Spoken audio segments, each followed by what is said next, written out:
오늘 우리가 함께 파헤쳐 볼 자료는 핀테크 거인, 바로 블럭의 투자자 발표 자료입니다. 네, 캐시 앱이랑 스퀘어, 이 두 개의 거대한 생태계가 있잖아요. 네, 그렇죠. 이게 어떻게 사용자를 끌어모으고 있는지 그 성장 전략의 속살을 한번 들여다볼 텐데요.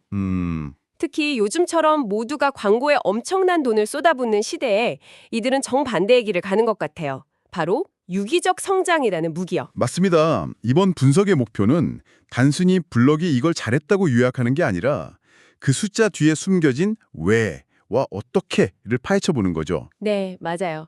여러분이 제공해 주신 이 자료를 바탕으로 블럭이 어떻게 수천만 명의 사용자를 그냥 팬으로 만들고 돈을 쓰게 만드는지 그 정교한 시스템을 함께 역으로 추적해 보는 겁니다. 네, 비즈니스 전략에 관심 있다면 분명 아하 하는 순간이 있을 겁니다. 자, 그럼 그 첫 번째 단서부터 시작해 볼까요? 좋습니다. 첫 번째 단서는 정말 좀 충격적인 숫자였어요. 어떤 거요? 자료를 보면 캐시 앱의 신규 활성 사용자 중 무려 67%. 67%요? 네. 3명 중 2명이 순전히 유기적으로 유입된다고 합니다. 와, 이건 광고나 프로모션 없이 그냥 친구가 쓰니까, 옆집 가게에서 쓰니까 나도 한번 써볼까 하고 가입한다는 거잖아요. 바로 그게 블럭 전략의 심장입니다.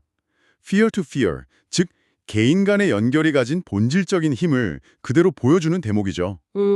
사용자가 마케터가 되어서 자신의 친구, 가족, 동료를 자연스럽게 생태계 안으로 끌어들이는 구조거든요. 아, 이건 돈으로 살 수 없는 한 번 만들어지면 웬만해선 무너지지 않는 강력한 성벽, 그러니까 해자, 모트가 되는 겁니다. 그런데 판매자들을 상대하는 스퀘어 쪽도 마찬가지라는 게 더 놀라웠습니다. 네, 그 부분도 그렇죠. 신규 거래액의 70% 이상의 셀프 온보딩으로 발생한다고요? 네, 솔직히 이건 좀 믿기지가 않는데 보통 이런 결제 시스템은 규제도 복잡하고 설정할 것도 많지 않나요? 물론이죠. 정말로 소상공인 사장님들이 고객센터에 전화 한 통 없이 혼자서 가입하고 바로 다음 날부터 카드 결제를 받을 수 있다는 건가요?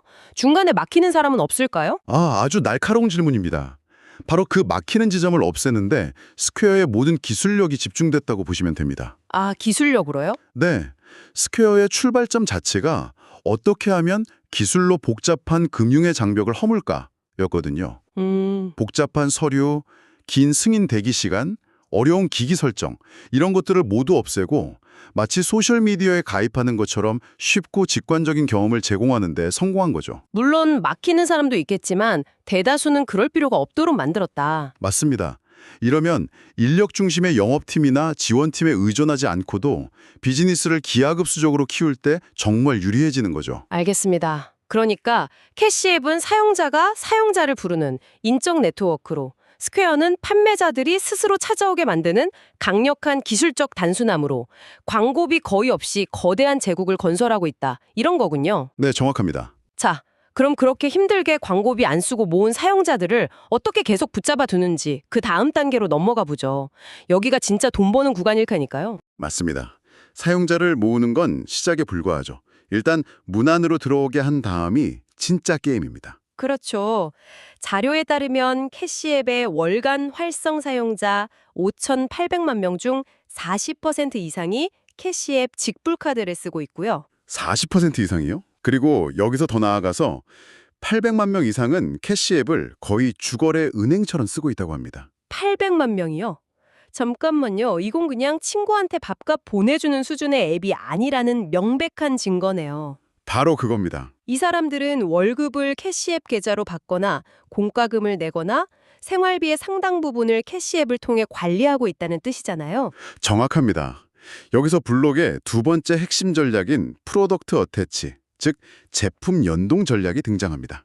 제품 연동. 캐시앱은 절대 스스로를 송금앱이라고 생각하지 않아요. 사용자들이 이 앱 하나로 송금은 물론이고 주식 투자, 비트코인 거래, 세금 보고, 그리고 직불카드 사용까지 모든 금융생활을 해결하게 만드는 금융 슈퍼앱을 지향하는 거죠.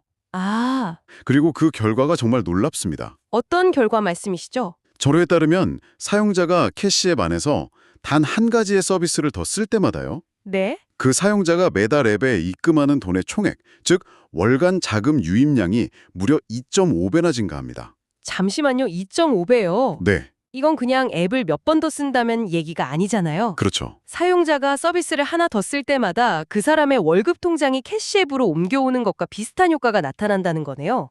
이건 정말 게임 체인저인데요. 바로 그겁니다. 사용자가 더 많은 서비스를 쓸수록 앱에 대한 의존도가 기하급수적으로 높아지고 블럭 입장에서는 수익성이 극대화되는 완벽한 선순환 구조가 만들어지는 거죠. 와, 게다가 한 가지 더 주목할 점이 있습니다.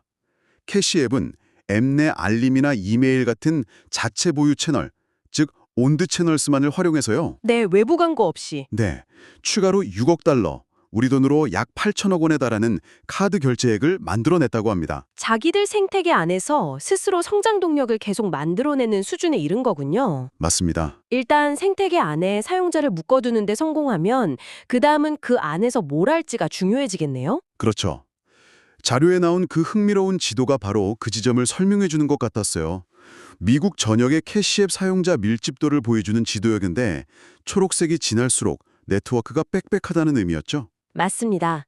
그 지도가 블록의 세 번째 전략, 하이퍼 로컬을 아주 직관적으로 보여줍니다. 특히 플로리다를 예로 들면서 그냥 플로리다 시장 이렇게 크게 보는 게 아니라 그 안을 마이애미, 올랜도 같은 4개의 서로 다른 하위 네트워크, 서브 네트워크로 쪼개서 분석한다는 점이 정말 인상 깊었습니다. 네. 왜 그렇게까지 잘게 쪼개서 보는 건가요? 플로리다라는 큰 시장을 뭉뚱그려 보면 중요한 걸 놓치기 때문입니다. 마이애미의 젊은 층이 캐시앱을 쓰는 방식과 올랜도의 가족 단위 사용자들이 쓰는 방식, 그들이 소통하는 방식은 완전히 다를 수 있거든요. 그렇겠네요. 어떤 지역은 친구들 간의 소액 송금이 압도적으로 많고 다른 지역은 비트코인 투자가 더 활발할 수 있죠. 블록은 이런 미세한 차이를 이해하고 각 커뮤니티의 문화와 특성에 맞는 맞춤형 전략을 구사하는 겁니다. 아, 전국적으로 똑같은 메시지를 뿌리는 게 아니라 각 동네의 인싸가 되는 법을 안다, 뭐 이런 거군요. 네, 맞아요. 마치 전국 체인점이 아니라 그 동네에서 가장 인기 있는 맛집처럼 접근한다는 거군요. 네. 이 네트워크 밀집도가 블록에게는 구체적으로 어떤 이점을 주나요? 자료에서는 이 지도 위에 애프터페이나 스퀘어 가맹점까지 겹치면 정말 빽빽해진다고 하던데요. 그 빽빽함이 바로 돈입니다. 강력한 경쟁 우위를 의미하죠. 아, 특정 지역에 캐시앱과 스퀘어 네트워크가 촘촘하게 얽혀 있다고 상상해 보세요. 그때 블록이 애프터페이 같은 새로운 서비스를 출시하면 어떻게 될까요? 광고를 거의 안 해도 되겠네요. 그렇죠. 다른 회사처럼 TV 광고를 하거나 전단지를 돌릴 필요가 없는 겁니다. 이미 그 지역의 잠재 고객과 잠재 가맹점들이 모두 생태계 안에 들어와 있으니까요. 훨씬 적은 비용으로 훨씬 빠르고 폭발적인 효과를 낼 수 있는 거죠. 새로운 경쟁자가 비집고 들어올 틈이 거의 사라지는 거군요. 맞습니다. 정말 그렇네요.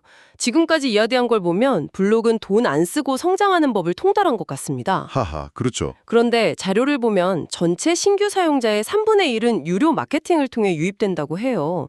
이 부분은 어떻게 하고 있나요? 돈을 쓰더라도 아주 똑똑하게 쓸 것 같은데요? 물론입니다. 이들의 유료 고객 확보 전략은 크게 3가지로 요약할 수 있습니다. 네. 첫째는 리퍼럴, 즉 추천 프로그램입니다. 이건 사실상 유기적 성장의 연장선인데 기존 사용자가 친구를 초대하면 $5씩 주는 식으로 약간의 기름을 부어주는 거죠. 아, 친구 추천. 네, 친구가 추천했으니 신뢰도도 높고 투자금 회수 기간도 매우 짧습니다. 둘째는 소셜미디어나 검색 광고 같은 전통적인 유료 마케팅이고요. 1년 반 안에 마케팅 비용을 회수한다는 건 정말 대단하네요. 그런데 보통 이렇게 공격적으로 마케팅 예산을 늘리면 효율이 떨어지기 마련인데? 맞습니다. 자료에 따르면 지난 12개월간 지출을 크게 늘렸음에도 그 효율을 그대로 유지했다는 게 더 놀랍습니다. 자료에 그 비결에 대한 힌트가 있었나요? 데이터를 어떻게 활용한다거나 하는? 바로 그 지점입니다. 비결은 아마도 방금 우리가 이야기했던 하이퍼로컬 데이터에 있을 겁니다. 아, 어떤 지역에 어떤 특성을 가진 사람들에게 어떤 메시지를 던져야 가장 반응이 좋은지를 이미 손바닥 보듯 알고 있는 거죠. 와, 그러니 돈을 더 써도 허투루 쓰지 않고 정확하게 타겟에 꽂아 넣을 수 있는 겁니다. 그리고 마지막 3번째 방식이 정말 활용점정입니다. 바로 파트너십이죠. 아, 맞아요. 여기가 정말 재밌는 부분이었죠. 네, 에이세 블러키, 티모시 샬라메, 그리고 사브리나 카펜터 같은 지금 시대의 문화적 아이콘들과 손에 잡더군요. 단순한 광고 모델 계약과는 완전히 달라 보였습니다. 사브리나 카펜터 사례가 그 정수를 보여줍니다. 그녀의 월드 투어 티켓 사전 판매를 캐시앱과 독점적으로 연계했어요. 아, 독점으로? 네. 즉, 그녀의 팬들은 캐시앱을 통해서만 가장 먼저 티켓을 예매할 수 있었던 거죠. 그 결과 단 하나의 캠페인으로 무려 250만 명의 사용자가 자신의 캐시앱 카드 디자인을 사브리나 카펜터 스페셜 에디션으로 바꿨습니다.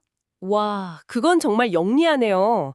팬들 입장에서는 티켓을 구하기 위해서라면 뭐든지 할 텐데 그 길목에 캐시앱 가입과 카드 발급을 딱 갖다 놓은 거잖아요. 네, 맞아요. 이건 거의 볼모 마케팅 수준인데요? 볼모라는 표현이 재밌네요. 단순 광고가 아니라 팬심이라는 가장 강력한 동기를 이용해서 실제 제품 사용과 긍정적인 브랜드 경험까지 한 번에 해결한 완벽한 전략입니다. 맞습니다. 이건 단순한 브랜드 홍보를 넘어 신규 사용자와 카드 활성 사용자를 직접적으로 끌어들이는 매우 정교하고 효과적인 방법인 거죠. 네. 생각해보면 지금 가장 힙한 아티스트들이랑 손을 잡을 수 있다는 것 자체가 아무나 못하는 거잖아요. 그렇죠.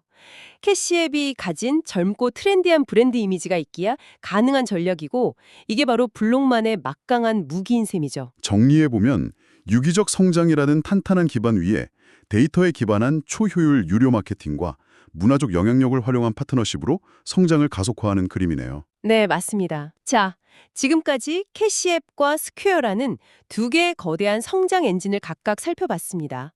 그런데 자료의 마지막 부분에서는 진짜 중요한 이야기는 이제부터라고 말하는 것 같았어요. 시너지 말씀이시죠? 네, 이 둘의 결합, 즉 시너지에 대해 강조하면서요. 캐시앱이 스퀘어의 장점이 되고 스퀘어가 캐시앱의 장점이 될 때 모든 것이 제대로 맞물리기 시작한다는 문구가 있었죠. 바로 그 지점이 블록의 다음 10년을 이끌어갈 핵심 성장 동력입니다. 아, 지금까지는 소비자를 위한 캐시앱 네트워크와 판매자를 위한 스퀘어 네트워크가 각자 독립적으로도 아주 잘 성장해 왔습니다. 하지만 이 두 개의 강력한 네트워크가 서로에게 영향을 주고 네트워크 효과를 서로 증폭시키기 시작할 때 네. 그때 비로소 1 더하기 1이 2가 아닌 3이나 4가 되는 폭발적인 성장이 일어날 수 있다는 겁니다. 그 시너지라는 게 아직은 좀 추상적으로 들리기도 하는데요. 자료에 구체적인 사례나 앞으로의 계획 같은 게 더 있었나요? 예를 들어 스퀘어 가맹점인 동네 카페 사장님이 캐시앱 사용자에게만 특별 할인 쿠폰을 보내는 기능 같은 게 이미 구현되어 있다든지 아니면 앞으로의 로드맵에 포함되어 있다든지 하는 내용 말입니다. 완벽한 예시입니다. 그게 바로 블록이 그리는 미래의 모습이죠. 상상해보세요. 네. 동네 카페 사장님이 그냥 쿠폰을 보내는 수준이 아니라 스퀘어 결제 데이터를 통해 내 가게의 단골 손님 중 100명이 캐시앱을 활발하게 쓰고 있다는 사실을 알게 됩니다. 와. 그럼 그 사장님은 그 100명에게만 타겟해서 오늘 캐시앱으로 결제하면 10% 할인 같은 부스트 혜택을 제공할 수 있습니다. 아, 그건 정말 강력하겠네요. 네, 사장님 입장에서는 비싼 신용카드 수수료보다 저렴한 비용으로 확실한 매출을 올릴 수 있고 캐시앱 사용자 입장에서는 내 앱이 동네 할인 패스처럼 되는 거죠. 반대 방향으로도 가능하겠군요. 제가 캐시앱을 열었는데 스퀘어를 써는 동네 옷가게에서 제가 좋아할 만한 신상품이 나왔다고 알림을 보내주는 거죠. 정확합니다. 그리고 결제할 때 애프터페이가 자동으로 연동돼서 할부 결제 옵션을 바로 제안해 줄 수도 있고요. 바로 그거죠. 소비자와 판매자 데이터가 실시간으로 연결되면서 이전에는 불가능했던 새로운 가치와 경험이 만들어지는 겁니다. 소비자는 더 나은 혜택과 개인화된 쇼핑 경험을 얻고 판매자는 더 효과적인 마케팅과 단골 관리가 가능해지죠. 이 두 네트워크의 연결고리가 얼마나 강하고 촘촘해지느냐에 블록의 미래가 달려있다고 해도 과언이 아닙니다. 와. 이 연결이 완성되는 순간 블록은 단순한 결제회사가 아니라 지역상권과 소비자를 잇는 거대한 상거래 플랫폼으로 진화하게 될 겁니다. 오늘 블록의 성장 전략을 깊이 들여다보니 단순히 마케팅이나 기술이 뛰어난 회사를 넘어 네트워크라는 것의 본질을 완벽하게 이해하고 그것을 데이터와 문화로 정교하게 엮어내는 장인 같다는 생각이 듭니다. 네. 오늘 우리가 나눈 이야기들은 그들의 치밀한 전략의 일부일 뿐이죠. 네. 여기서 여러분께 마지막으로 생각해 볼 만한 질문을 하나 던지면서 마무리하고 싶습니다. 네, 좋습니다. 자료에서 언급되었듯이 우리가 이야기한 캐시앱 사용자 밀집 지도 위에 스퀘어 가맹점, 애프터페이 사용 가능 매장, 그리고 비트코인 사용자까지 모두 겹쳐놓은 하나의 거대한 블록 네트워크 지도를 머릿속에 그려보십시오. 블록은 이토록 촘촘하고 활발하게 활동하는 소비자 판매자 통합 네트워크를 기반으로 앞으로 어떤 새로운 비즈니스를 만들어낼 수 있을까요? 지금은 상상하기 어려운 금융의 경계를 넘어선 어떤 새로운 시장을 열게 될까요? 아마 이 질문에 대한 답이 블록의 다음 챕터를 결정하게 될 겁니다.